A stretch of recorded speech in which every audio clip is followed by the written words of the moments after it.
Private భవనాల్లో నిర్మించబడుతున్న excise కార్యాలయాలకు శాశ్వత భవనాలు నిర్మించేలా చర్యలు చేపడతామని ఎమ్మెల్సీ పట్నం మహేందర్ రెడ్డి తెలియజేశారు. మేడ్చల్ జిల్లా ఉప్పల్ నాచారం ప్రాంతంలో నూతనంగా నిర్మించిన ఎక్సైజ్ కార్యాలయాలను ఎమ్మెల్సీ పట్నం మహేందర్ రెడ్డితో పాటు ఎక్సైజ్ సూపరింటెండెంట్ ముకుంద ప్రారంభించారు.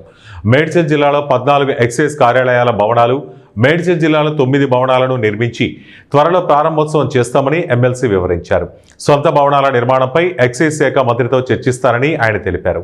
జిల్లాలో నకిలీ మద్యం, గంజాయి, మాదక ద్రవ్యాలను అరికట్టడంలో ఎక్సైజ్ అధికారులు చొరవ తీసుకోవాలని సూచించారు. విద్యార్థులు డ్రగ్స్, మాదక ద్రవ్యాల వ్యసనాలకు అలవాట్లు పడుతున్నారని, దీన్ని అరికట్టాల్సిన బాధ్యత ఎక్సైజ్ శాఖపై ఉందని ఆయన గుర్తు చేశారు. నకిలీ మద్యం అరికట్టడంలో భాగంగా తరచూ మద్యం దుకాణాల్లో తనిఖీ నిర్వహించాలని కోరారు. ఈ కార్యక్రమంలో Uppal Congress party in charge Parameshwar Reddy, MLA Bandari Lakshma Reddy, ఇతర నాయకులు, అధికారులు పాల్గొన్నారు.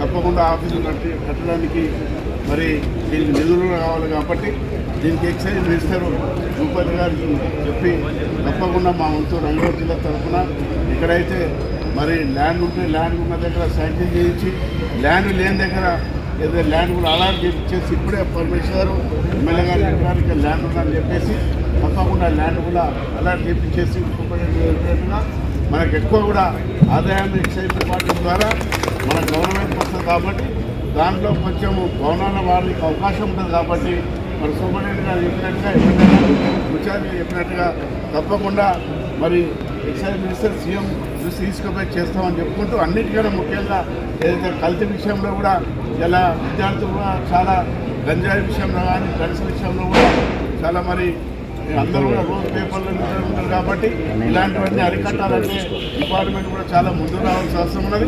డిపార్ట్మెంట్లు ఏదైతే కల్తీ విషయంలో అన్ని కూడా అరికట్టి మరి ఏదైతే మరి వైన్ షాపులు ఉన్నాయో వాటిని చక్కగా మరి ప్రజలకు ఇబ్బంది కాకుండా చూడవలసిన బాధ్యత డిపార్ట్మెంట్ ఉన్నది. కల్తీని కూడా కట్టవలసిన బాధ్యత వాళ్ళకు ఉన్నది కాబట్టి అవన్నీ కూడా చూసుకోవాల్సిందిగా కోరుకుంటూ ఈ అవకాశం ఇచ్చిన నమస్కారం చెప్పుకుంటూ ఇప్పుడు ఈ కొత్త స్టేషన్ ఉపయోగపడుతుంది. ఇన్ఫ్యాక్ట్ లాస్ట్ ఇయర్ మనము excise especially Uppal excise station పరిధిలో చేస్తే చాలా బాగా పనిచేసాము. ఒక సింపుల్గా ఒక కేసు చెప్పాలంటే 4 రోజులు కష్టపడి ఒక 100 కేజీల గంజాయి కూడా మనం ఇక్కడ ఒకే కేసులో పట్టుకోవడం జరిగింది. సో కొత్త స్టేషన్ రావడం వల్ల ఏంటంటే ఇంకా మిగతా క్రైమ్స్ ఏవైతే ఉంటాయో వాటిని కూడా మనము అరికట్టే ఛాన్స్ ఉంటుంది.